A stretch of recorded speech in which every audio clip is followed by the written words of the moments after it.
TLB's biology ക്ലാസ്സസിൻ്റെ പുതിയൊരു വീഡിയോയിലേക്ക് ഏവർക്കും സ്വാഗതം. Kerala higher secondary +1 botany respiration in plants എന്ന ചാപ്റ്ററിലെ ഫെർമെൻറ്റേഷൻ എന്ന ടോപ്പിക്കാണ് ഈ വീഡിയോയിലൂടെ ഡിസ്കസ് ചെയ്യുന്നത്. കഴിഞ്ഞ വീഡിയോയിൽ ഗ്ലൈക്കോളിസിസിനെ കുറിച്ച് നമ്മൾ മനസ്സിലാക്കി. സെല്ലുലാർ റെസ്പിറേഷൻ്റെ ഫസ്റ്റ് സ്റ്റെപ്പാണ് ഗ്ലൈക്കോളിസിസ്. ഗ്ലൈക്കോളിസിസിന്റെ ഫലമായിട്ട് ഉണ്ടാകുന്ന പ്രോഡക്റ്റാണ് പൈറൂവിക് ആസിഡ്. എന്താണ് ഗ്ലൈക്കോളിസിസ്? ഗ്ലൂക്കോസ് റെസ്പിറേഷന് വിധേയമായിട്ട് പല ഘട്ടങ്ങളിലൂടെ കടന്നുപോയിട്ട് പൈറൂവിക് ആസിഡ് എന്നൊരു മോളിക്യൂളായിട്ട് മാറുന്നു. ഗ്ലൂക്കോസിന്റെ റെസ്പിറേഷനിൽ ഗ്ലൂക്കോസ് അൾട്ടിമേറ്റ് ആയിട്ട് കാർബൺ ഡൈ ഓക്സൈഡും വാട്ടറുമായിട്ട് മാറുന്നു. അതോടൊപ്പം എനർജി റിലീസ് ചെയ്യുന്നു. ഈ പ്രോസസ്സാണ് റെസ്പിറേഷനിൽ നടക്കുന്നത്. അതിൻ്റെ ഫസ്റ്റ് സ്റ്റെപ്പാണ് ഗ്ലൈക്കോളിസിസ്. ഗ്ലൈക്കോളിസിസിൽ ഉണ്ടാകുന്ന ഇന്റർമീഡിയറ്റ് പ്രോഡക്ട്സുകളെ കുറിച്ച് നമ്മൾ മനസ്സിലാക്കി. അതുപോലെ തന്നെ ഗ്ലൈക്കോളിസിസിന്റെ ഫലമായിട്ടുണ്ടാകുന്ന ATP മോളിക്യൂൾസിനെ കുറിച്ചും മനസ്സിലാക്കി. ഇങ്ങനെ ഉണ്ടാകുന്ന ഗ്ലൈക്കോളിസിന്റെ ഫലമായിട്ടുണ്ടാകുന്ന എൻഡ് പ്രോഡക്റ്റ് ആണ് പൈറൂവിക് ആസിഡ് എന്ന് പറഞ്ഞു. ഈ എൻഡ് പ്രോഡക്റ്റ് എന്താണ് അതിന് പിന്നെ സംഭവിക്കുന്നത്? റെസ്പിറേഷന്റെ പല പല ഘട്ടങ്ങളുണ്ട് എന്ന് പറഞ്ഞു. റെസ്പിറേഷൻ എന്ന് പറയുന്ന ഈ ഒരു പ്രോസസ്സ് ഗ്ലൂക്കോസ് അൾട്ടിമേറ്റ് ആയിട്ട് കാർബൺ ഡൈ ഓക്സൈഡും വാട്ടറുമായിട്ട് മാറുമ്പോൾ ഒരുപാട് സ്റ്റെപ്പുകൾ, ഒരുപാട് കെമിക്കൽ റിയാക്ഷൻസും ഒരുപാട് ഇന്റർമീഡിയറ്റ് പ്രോഡക്ട്സുകളും ഉണ്ടാകുന്നുണ്ട്. അതില് ഗ്ലൈക്കോളിസിസ് എന്ന് പറയുന്ന ഒരു സീരീസ് ഓഫ് റിയാക്ഷൻസിന്റെ എൻഡ് പ്രോഡക്റ്റ് ആണ് പൈറൂവിക് ആസിഡ്. ഈ പൈറൂവിക് ആസിഡ് അടുത്ത എന്തിനാണ് വിധേയമാകുന്നത്? അത് എന്തായിട്ട് മാറുന്നു? What happens to pyruvic acid formed in glycolysis? ഗ്ലൈക്കോളിസിസിന്റെ എൻഡ് പ്രോഡക്റ്റ് ആയിട്ടുണ്ടാകുന്ന പൈറൂവിക് ആസിഡ് അടുത്ത എന്ത് റിയാക്ഷനിലേക്കാണ് കടന്നു പോകുന്നത്? പ്രധാനമായിട്ടും 3 തരം റിയാക്ഷൻസിൽ ഗ്ലൈക്കോളിസിസ് ഏർപ്പെടാറുണ്ട്. അത് ഏതൊക്കെയാന്ന് ചോദിച്ചാൽ lactic acid fermentation, alcoholic fermentation, aerobic respiration. ഒരു 2 ഫെർമെന്റേഷൻ പ്രോസസ്സിന്റെ കാര്യം ഇവിടെ പറയുന്നു. പൈറൂവിക് ആസിഡ് ഫെർമെന്റേഷൻ പ്രോസസ്സ്, അഥവാ നമ്മൾ മലയാളത്തിൽ പറയുകയാണെങ്കിൽ പുളിപ്പിക്കൽ എന്ന് പറയുന്ന ഒരു പ്രോസസ്സ്. നമുക്കറിയാവുന്നതാണ്, വീട്ടില് ദോശയും ഇഡ്ഡലിക്കും ഒക്കെ മാവ് അരച്ചിട്ട് അതിന് പുളിപ്പിക്കാൻ വേണ്ടി വെക്കുന്നത്. ആ ഒരു പ്രോസസ്സിൽ ബാക്ടീരിയൽ ഫെർമെന്റേഷൻ വഴിയാണ് മാവ് പുളിക്കുന്നത്. ആ പുളിപ്പിക്കൽ പ്രോസസ്സ് നടക്കുമ്പോൾ എല്ലാ ജീവികളിലും ഉണ്ടാകുന്ന എൻഡ് പ്രോഡക്റ്റ് സെയിം അല്ല. ചില ഓർഗാനിസംസിൽ അത് ലാക്റ്റിക് ആസിഡ് ആയിട്ട് മാറും. പൈറൂവിക് ആസിഡ് ലാക്റ്റിക് ആസിഡ് ആയിട്ട് മാറും. എന്നാൽ മറ്റു ചില ഓർഗാനിസംസിൽ അത് ആൽക്കഹോൾ ആയിട്ട് മാറും, എസ്പെഷ്യലി എഥനോൾ എന്ന് പറയുന്ന ആൽക്കഹോൾ. ഇനി ഹയർ ഓർഗാനിസംസിനെ സംബന്ധിച്ചിടത്തോളം അത് എയ്റോബിക് റെസ്പിറേഷന് വിധേയമാകും. ഇത് രണ്ടും ലാക്റ്റിക് ആസിഡ് ഫെർമെന്റേഷനും ആൽക്കഹോളിക് ഫെർമെന്റേഷനും അല്ലെങ്കിൽ ഫെർമെന്റേഷൻ എന്ന പ്രോസസ്സ് നടക്കണമെന്നുണ്ടെങ്കിൽ അവിടെ ഓക്സിജന്റെ ആവശ്യമില്ല. അതൊരു അനൈറോബിക് പ്രോസസ്സാണ്. എന്നാൽ എയ്റോബിക് റെസ്പിറേഷൻ നടക്കണമെന്നുണ്ടെങ്കിൽ അവിടെ ഓക്സിജൻ വേണം. അപ്പോൾ ഈ ഉണ്ടാകുന്ന പൈറൂവിക് ആസിഡ് ഈ 3 സ്റ്റെപ്പുകളിൽ ഏതിലെങ്കിലും കടന്നു പോയിട്ടാണത് അടുത്തൊരു കെമിക്കൽ റിയാക്ഷന് വിധേയമാകുന്നത്. ലാക്റ്റിക് ആസിഡ് ആയിട്ട് മാറാം പൈറൂവിക് ആസിഡിന്, പൈറൂവിക് ആസിഡിന് ആൽക്കഹോൾ ആയിട്ട് മാറാം, പൈറൂവിക് ആസിഡ് കാർബൺ ഡൈ ഓക്സൈഡും വാട്ടറുമായിട്ട് അൾട്ടിമേറ്റ് ആയിട്ട് മാറാം. അപ്പൊ അതില് ഫെർമെന്റേഷൻ എന്ന് പറയുന്ന പ്രോസസ്സാണ് നമ്മൾ ഈ വീഡിയോയിൽ ഡിസ്കസ് ചെയ്യുന്നത്. അപ്പൊ എന്താണ് fermentation? Fermentation is the process in which glucose is converted into carbon dioxide and ethanol anaerobically. എന്താണ് റെസ്പിറേഷൻ? റെസ്പിറേഷൻ 2 ടൈപ്പ് ഉണ്ട്. എയ്റോബിക് റെസ്പിറേഷൻ ഉണ്ട്, അനൈറോബിക് റെസ്പിറേഷൻ ഉണ്ട്. അനൈറോബിക് റെസ്പിറേഷൻ എന്ന് പറഞ്ഞാൽ ഓക്സിജന്റെ അഭാവത്തിൽ നടക്കുന്ന റെസ്പിറേഷൻ പ്രോസസ്സ്.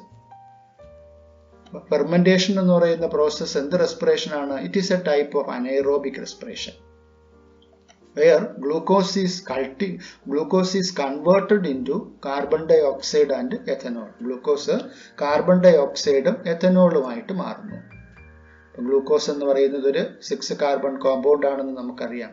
അത് ഒരു 3 കാർബൺ കോമ്പൗണ്ട് ആയിട്ട് 2 കാർബൺ കോമ്പൗണ്ട് ആയിട്ട് ലാസ്റ്റിൽ മാറുകയാണ് അല്ലേ, പൈറൂവിക് ആസിഡ് ആയിട്ട് മാറുകയാണ്. ആ പൈറൂവിക് ആസിഡ് പിന്നെ സീരീസ് ഓഫ് റിയാക്ഷൻസിലൂടെ കടന്നു പോയിട്ട് അത് എത്തനോൾ ആയിട്ട് മാറുന്നു, എത്തനോളും കാർബൺ ഡൈ ഓക്സൈഡുമായിട്ട് മാറുന്നു. ഈ ഒരു റെസ്പിറേഷൻ പ്രോസസ്സ് ഇത് സാധാരണ ഹയർ ഓർഗാനിസംസിലൊന്നും കാണാൻ സാധിക്കില്ല. ഇത് പ്രോകാരിയോട്സിലായിട്ടുള്ള സിംഗിൾ സെൽഡ് ആയിട്ടുള്ള ഓർഗാനിസംസിൽ, അതുപോലെ തന്നെ യൂണിസെല്ലുലാർ ആയിട്ടുള്ള യൂക്കാരിയോട്ടിക് ഓർഗാനിസംസിലൊക്കെ കാണുന്ന ഒരു പ്രിമിറ്റീവ് മോഡ് ഓഫ് റെസ്പിറേഷൻ ആണ് ഫെർമെന്റേഷൻ എന്ന് പറയുന്ന process. In fermentation, for example in yeast, the incomplete oxidation of glucose is achieved under anaerobic conditions by set of reactions where pyruvic acid is converted to carbon dioxide and ethanol. ഒരു ഉദാഹരണം പറയുകയാണ്, ഈസ്റ്റിൽ നടക്കുന്ന respiration process എന്ന് പറയുന്നത് anaerobic respiration ആണ്. എന്ത് anaerobic respiration ആണ്? It is fermentation. എന്താണ് ഫെർമെന്റേഷൻ എന്ന് പറഞ്ഞാൽ? It is the incomplete oxidation of glucose. And what is the end product? It is converted to carbon dioxide and water. സാധാരണ രീതിയിൽ ഗ്ലൈക്കോളിസിസ് വഴി നടക്കുന്ന റിയാക്ഷൻസ് എല്ലാം ഈ ഒരു ഫെർമെന്റേഷൻ പ്രോസസ്സിൽ നടക്കും. നമുക്കറിയാം, ഗ്ലൈക്കോളിസിസിൽ ഒരു സീരീസ് ഓഫ് 10 റിയാക്ഷൻസ് നടന്നിട്ട് അതിൻ്റെ ഒരു എൻഡ് പ്രോഡക്റ്റ് ആയിട്ട് കിട്ടുന്നതാണ് പൈറൂവിക് ആസിഡ്. അപ്പൊ അതിനെ ഷോർട്ടായിട്ട് ഈ ഒരു ചാർട്ടിൽ കാണിച്ചിരിക്കുകയാണ്. ഗ്ലൂക്കോസിന്റെ ഇടയ്ക്കുള്ള കുറെ സ്റ്റെപ്പുകൾ ഒഴിവാക്കിയിട്ട് glucose, glyceraldehyde three phosphate, three phosphoglyceric acid, phosphoenol pyruvic acid, and then it is converted in to pyruvic acid. അപ്പോൾ ഒരു ഗ്ലൈക്കോളിസിസിന്റെ മുഴുവൻ സ്റ്റെപ്പും ഫെർമെന്റേഷൻ പ്രോസസ്സിൽ നടക്കുന്നുണ്ട്. അത് കഴിഞ്ഞിട്ട് എന്ത് സംഭവിക്കുന്നു? ഈ pyruvic acid is either converted into ethanol or carbon dioxide or it is converted into lactic acid. അപ്പോൾ എല്ലാ ഓർഗാനിസംസിലും എത്തനോൾ അല്ല, എല്ലാ ഓർഗാനിസംസിലും ലാക്റ്റിക് ആസിഡ് അല്ല. ഈ ഒരു റിയാക്ഷനെ കാറ്റലൈസ് ചെയ്യുന്ന പ്രധാനമായിട്ടും 2 എൻസൈംസ് ഉണ്ട്. Pyruvic acid decarboxylase enzyme and alcohol dehydrogenase enzyme. ഈ 2 എൻസൈംസിന്റെയും പേര് നമ്മൾ പഠിക്കേണ്ടതായിട്ടുണ്ട്. ഫെർമെന്റേഷനിൽ ഇൻവോൾവ് ചെയ്യുന്ന പ്രധാനപ്പെട്ട 2 എൻസൈംസ് ആണ് pyruvic acid decarboxylase and alcohol dehydrogenase enzyme. Pyruvic acid, ഇവിടെ നമുക്ക് റിയാക്ഷൻ കാണാം. പൈറൂവിക് ആസിഡിന് എന്ത് ചെയ്യുന്നു? പൈറുവേറ്റ് ഡീകാർബോക്സിലേസ്. പൈറുവേറ്റ് എന്ന് പറയുന്നതും പൈറൂവിക് ആസിഡ് എന്ന് പറയുന്നതും സെയിം ആണ്. Pyruvate decarboxylase. അപ്പൊ ഇവിടെ ഒരു ഡീകാർബോക്സിലേഷൻ റിയാക്ഷൻ നടക്കുന്നു. കാർബൺ ഡൈ ഓക്സൈഡിനെ എന്ത് ചെയ്യുന്നു? റിമൂവ് ചെയ്യപ്പെടുന്നു. റിമൂവ് ചെയ്യപ്പെട്ട് പൈറൂവിക് ആസിഡിലുള്ള കാർബൺ ഡൈ ഓക്സൈഡ് റിമൂവ് ചെയ്യപ്പെട്ട് അത് അസറ്റാൽഡിഹൈഡ് എന്ന് പറയുന്ന ഒരു ഇന്റർമീഡിയറ്റ് പ്രോഡക്റ്റ് ഉണ്ടാകുന്നു. അത് വീണ്ടും ഡീഹൈഡ്രോജിനേഷൻ റിയാക്ഷൻ നടന്നിട്ട് അവിടെ എത്തനോൾ ഉണ്ടാകും. അപ്പൊ അവിടെ ഈ ഡീഹൈഡ്രോജിനേഷൻ റിയാക്ഷൻ നടക്കുമ്പോഴത്തേക്കും അവിടെ ഹൈഡ്രജനെ അക്സെപ്റ്റ് ചെയ്യാനായിട്ട് അവിടെ ആരുണ്ടാകും? NAD+ മോളിക്യൂൾ ഉണ്ടാകും. NADH+ is converted in to NAD+ ആയിട്ട് അവിടെ മാറുകയാണ്. അപ്പൊ അതിന്റെ ഒരു എൻഡ് പ്രോഡക്റ്റ് ആയിട്ട് ആരെ കിട്ടുന്നു? എത്തനോൾ അവിടെ കിട്ടുന്നു. Some bacteria like lactobacillus produce lactic acid from pyruvic acid. നേരത്തെ സൂചിപ്പിച്ചു, ഫെർമെന്റേഷൻ പ്രോസസ്സിൽ 2 എൻഡ് പ്രോഡക്റ്റ് ഉണ്ടാകാം. ഒന്നുകിൽ അത് ലാക്റ്റിക് ആസിഡ് ആകാം, അല്ലെങ്കിൽ അത് എത്തനോൾ ആകാം. ലാക്ടോബാസിലസ് എന്ന് പറയുന്ന ബാക്ടീരിയ പ്രധാനമായിട്ടും പാലിനെ തൈരാക്കി മാറ്റുന്ന ബാക്ടീരിയ, മിൽക്കിനെ കേർഡാക്കി മാറ്റുന്ന ബാക്ടീരിയ. ആ ബാക്ടീരിയ വിളിക്കുന്ന പേരാണ് ലാക്ടോബാസിലസ്. അപ്പൊ അത് ഫെർമെന്റേഷൻ നടന്നിട്ട് കിട്ടുന്ന എൻഡ് പ്രോഡക്റ്റ് എന്ന് പറയുന്നത് ഇറ്റ് ഈസ് ലാക്റ്റിക് ആസിഡ്. റിയാക്ഷനിൽ നമുക്ക് കാണാം, ഇവിടെ 2 രീതിയിൽ റിയാക്ഷൻ എൻഡ് ചെയ്യുന്നുണ്ട്. ഒന്നുകിൽ പൈറൂവിക് ആസിഡ് എത്തനോൾ ആയിട്ട് മാറുന്നു, അല്ലെങ്കിൽ പൈറൂവിക് ആസിഡ് ലാക്റ്റിക് ആസിഡ് ആയിട്ട് മാറുന്നു. ഇവിടെ ലാക്ടോബാസിലസ് എൻസൈം എന്താ ചെയ്യുക? ലാക്റ്റിക് ആസിഡിനെ, പൈറൂവിക് ആസിഡിനെ ലാക്റ്റിക് ആസിഡ് ആക്കി മാറ്റുന്നു. അവിടെ NADH+H+ കമ്പൈൻ ചെയ്തിട്ട് അവിടെ NAD മോളിക്യൂള് പ്രൊഡ്യൂസ് ചെയ്യുന്നു. ഇവിടെ പൈറൂവിക് ആസിഡ് സെയിം റിയാക്ഷൻ ഇവിടെയും നടക്കുന്നു. പൈറൂവിക് ആസിഡിൽ നിന്നും അവിടെ എന്ത് ചെയ്യുന്നു? NADH+H+ is converted into NAD+. In animal cells also, like muscles, during exercise, when oxygen is inadequate for respiration, pyruvic acid is reduced to lactic acid by lactate dehydrogenase enzyme. Animalസിലും ഈ ഒരു fermentation process നടക്കുന്നുണ്ട്. അത് actually നമ്മുടെ daily cellular respiration അല്ല. Energy crisis നമുക്ക് വരുമ്പോൾ, for example നമ്മൾ ഒരുപാട് ഹെവി എക്സസൈസുകൾ ചെയ്യുന്ന സമയത്ത്, ഓടുകയോ ചാടുകയോ ഒക്കെ ചെയ്യുന്ന സമയത്ത് നമുക്ക് മസിൽ ഫാറ്റീഗ് ഉണ്ടാകുന്നത് നമുക്കറിയാം. മസിൽസിന് ആവശ്യത്തിനുള്ള എനർജി കിട്ടാതെ വരുന്ന ഒരവസ്ഥ. അപ്പൊ ഇവിടെ അങ്ങനെ ഒരു കണ്ടീഷനിലേക്ക് വരുമ്പോൾ മസിൽസ് അഡോപ്റ്റ് ചെയ്യുന്ന ഒരു റെസ്പിറേഷൻ മെത്തേഡാണ് ഫെർമെന്റേഷൻ മെത്തേഡ്. അവിടെ എന്താ സംഭവിക്കുക? നേരത്തെ പറഞ്ഞ അതേ റിയാക്ഷൻ ആണ്. ഈ പൈറൂവിക് ആസിഡ്, ഗ്ലൈക്കോളിസിസ് വഴി ഫോം ചെയ്യുന്ന പൈറൂവിക് ആസിഡ് അടുത്ത ക്രെബ്സ് സൈക്കിളിലേക്ക് പോകുന്നതിന് പകരം പെട്ടെന്ന് എനർജി കിട്ടാൻ വേണ്ടി അത് ഫെർമെന്റേഷൻ പ്രോസസ്സിന് വിധേയമാകും. അതിന്റെ ഫലമായിട്ട് അവിടെ ലാക്റ്റിക് ആസിഡ് ഉണ്ടാകും. ആ ലാക്റ്റിക് ആസിഡ് മസിൽസിൽ അക്യൂമുലേറ്റ് ചെയ്യുമ്പോഴാണ് നമുക്കവിടെ മസിൽ ഫാറ്റീഗ് ഉണ്ടാകുന്നത്. ഇവിടെ എൻസൈം വ്യത്യസ്തമാണ്. ഇവിടുത്തെ എൻസൈമിന്റെ പേര് ലാക്റ്റേറ്റ് ഡീഹൈഡ്രോജനേസ് എൻസൈം ആണ്. ലാക്റ്റേറ്റ് ഡീഹൈഡ്രോജനേസ് എൻസൈം ആണ് പൈറുവേറ്റിനെ ലാക്റ്റേറ്റ് ആക്കി മാറ്റുന്നത്. Animal cells also, like muscles during exercise, when oxygen is inadequate for respiration, നമുക്കറിയാം ഒരുപാട് എക്സസൈസ് ഒക്കെ ചെയ്യുന്ന സമയത്ത് കൂടുതൽ ഓക്സിജൻ മസിൽസിന് കിട്ടണം, എന്നാലേ എയറോബിക് റെസ്പിറേഷൻ നടക്കുകയുള്ളൂ. അതിനുവേണ്ടിയാണ് നമ്മൾ ശക്തിയായിട്ട് ശ്വാസോച്ഛ്വാസത്തിന്റെ നിരക്കൊക്കെ നമുക്ക് കൂടുന്നത്, നമ്മൾ കിതയ്ക്കുന്നത് അല്ലേ. അപ്പൊ എന്തിനു വേണ്ടിയായിരുന്നു അത്? കൂടുതൽ ഓക്സിജൻ മസിൽസിന് കിട്ടുന്നതിന് വേണ്ടിയാണ്. അപ്പോൾ മസിൽസിന് ആവശ്യത്തിനുള്ള ഓക്സിജൻ കിട്ടാതെ വരുന്ന കണ്ടീഷനിലേക്ക് വരുമ്പോൾ അവിടെ എയറോബിക് റെസ്പിറേഷൻ എന്നൊരു പ്രോസസ്സ് സ്റ്റോപ്പ് ചെയ്തിട്ട് അനിമൽസിലേക്ക് എന്ത് നടക്കും? അനൈറോബിക് റെസ്പിറേഷൻ നടക്കും.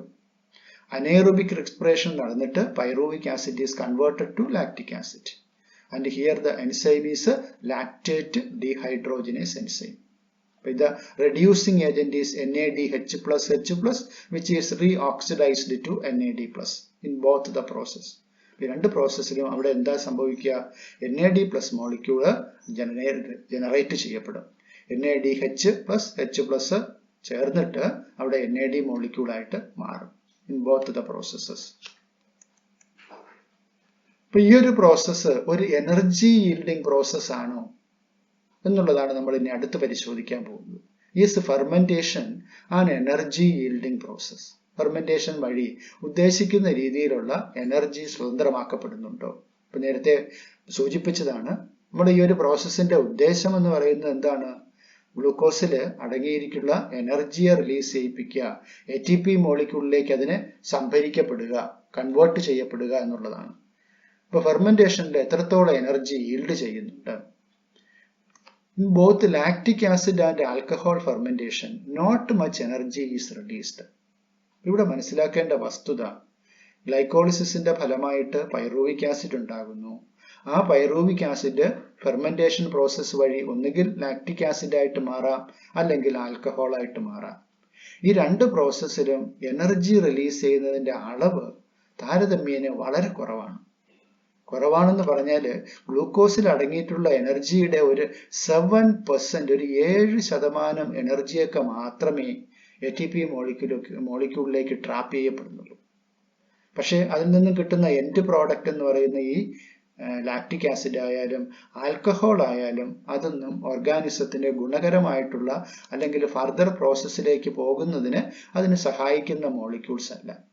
അപ്പം അങ്ങനെ നോക്കുമ്പോൾ ഈ പറയുന്ന ഫെർമെന്റേഷൻ പ്രോസസ്സ് ഒരു എനർജി yielding പ്രോസസ് അല്ല എന്ന് നമുക്ക് പറയേണ്ടി വരും. നമുക്കതിന്റെ ATP സിന്തസിസ് നമുക്കൊന്ന് പരിശോധിക്കാം. What is the net ATPs that is synthesized when one molecule of glucose is fermented to alcohol or lactic acid? Alcohol അല്ലെങ്കിൽ ലാക്റ്റിക് ആസിഡ് ആയിട്ട് മാറുമ്പോൾ എത്ര ATP മോളിക്യൂളാണ് സിന്തസൈസ് ചെയ്യപ്പെടുന്നത്? ഇപ്പൊ ഗ്ലൂക്കോസില് നമ്മൾ നേരത്തെ ഗ്ലൈക്കോളിസിസിൽ മനസ്സിലാക്കിയതാണ്, ATP molecules R directly synthesised in glycolysis pathway. എത്ര molecule synthesise ചെയ്യപ്പെടുന്നുണ്ട്? ATP മോളിക്യൂൾസ് പ്രൊഡ്യൂസ്ഡ് ഇവിടെ നമ്മൾ കണ്ടതാണ് ഫസ്റ്റ് ഇതാ ഇവിടുത്തെ രണ്ട് സ്റ്റെപ്പ് ഗ്ലൂക്കോസ് 6 ഫോസ്ഫേറ്റ് ആയിട്ട് മാറുമ്പോൾ ഇവിടെ ATP മോളിക്യൂൾ യൂട്ടിലൈസ് ചെയ്യപ്പെടുകയാണ്. ATP സിന്തസൈസ് ചെയ്യപ്പെടുമ്പോഴാണ് നമുക്ക് അതൊരു എനർജി ആയിട്ട് കിട്ടുന്നത്. ഇവിടെ എനർജി യൂസ് ചെയ്തുകൊണ്ടാണ് മാറുന്നത്. ATP ആയിട്ട് മാറുകയാണ്. എനർജി യൂട്ടിലൈസിങ് പ്രോസസ്സാണ്. ഈ ഗ്ലൂക്കോസ് 6 ഫോസ്ഫേറ്റ് ആയിട്ട് മാറുമ്പോഴും ഫ്രക്ടോസ് 6 ഫോസ്ഫേറ്റ് ഫ്രക്ടോസ് 1,6 ബിസ്ഫോസ്ഫേറ്റ് ആയിട്ട് മാറുന്ന ഈ രണ്ട് സ്റ്റെപ്പിലും ATP മോളിക്യൂൾ ADP ആയിട്ട് മാറുന്നു. അവിടെ എനർജി ഈൽഡ് ഇല്ല. പക്ഷേ ഇവിടെ താഴേക്ക് വരുമ്പോൾ 1,3 ബിസ്ഫോസ്ഫോഗ്ലിസറിക് ആസിഡ് 3 ഫോസ്ഫോഗ്ലിസറിക് ആസിഡ് ആയിട്ട് മാറുന്ന റിയാക്ഷൻ. അവിടെ ഒരു ഫോസ്ഫേറ്റ് മോളിക്യൂള് റിലീസ് ചെയ്യപ്പെടുകയും ആ ഫോസ്ഫേറ്റ് മോളിക്യൂള് ADP മോളിക്യൂള് സ്വീകരിച്ചുകൊണ്ട് ADP എന്തായിട്ട് മാറുന്നു? ATP ആയിട്ട് മാറുന്നു. അപ്പൊ അവിടെ ഒരു സിന്തസിസ് നടക്കുന്നു.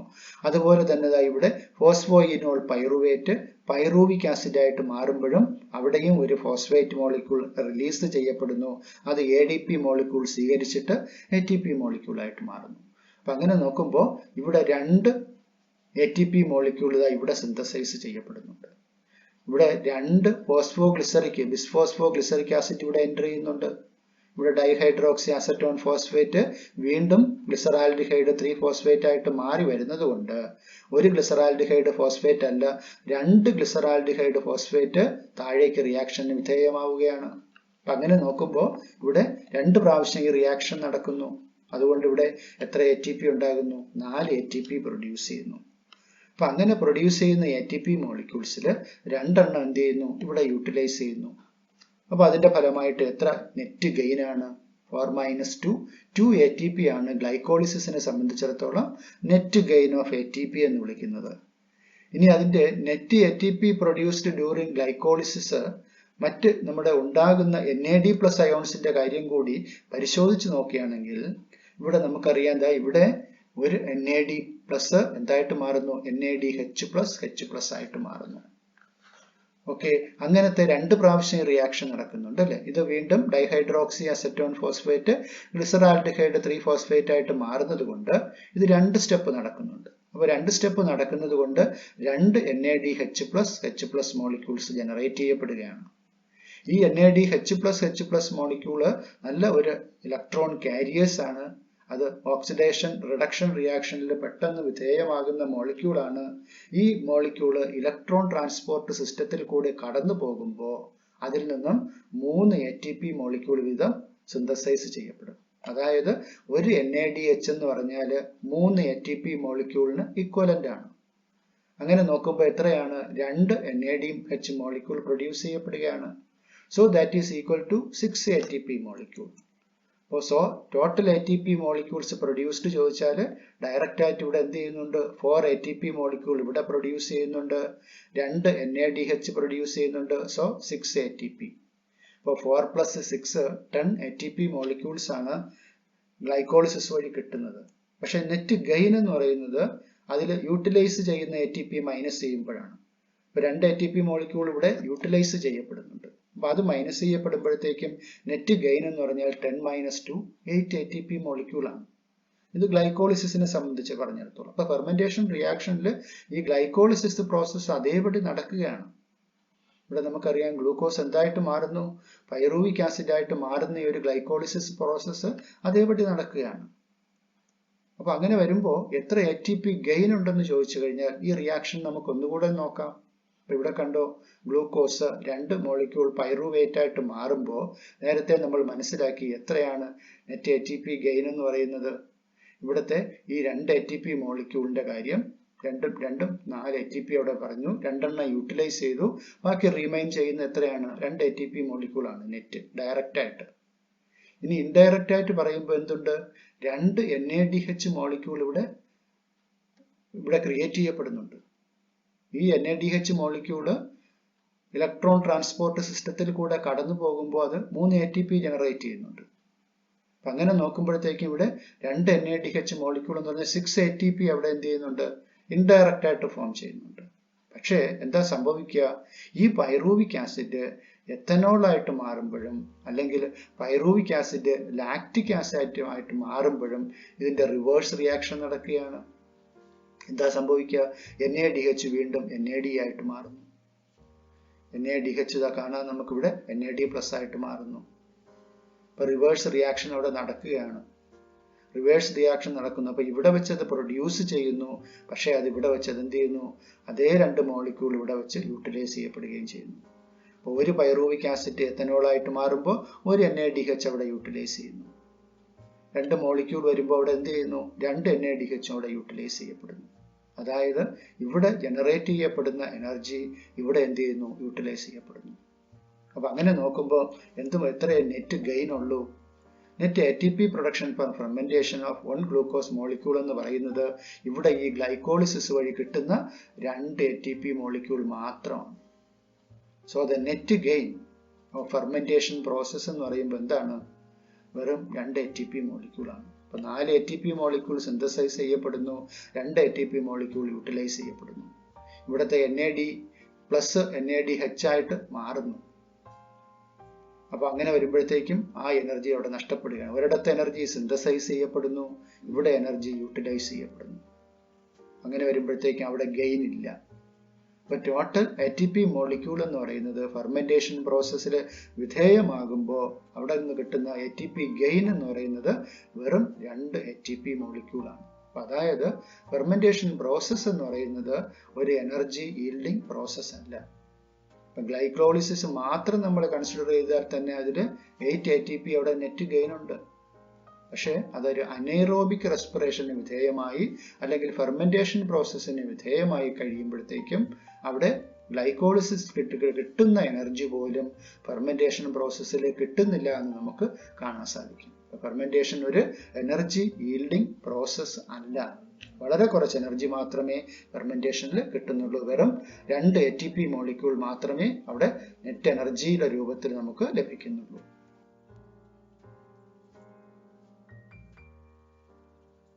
For video lessons, please subscribe TLB's biology classes. Thank you.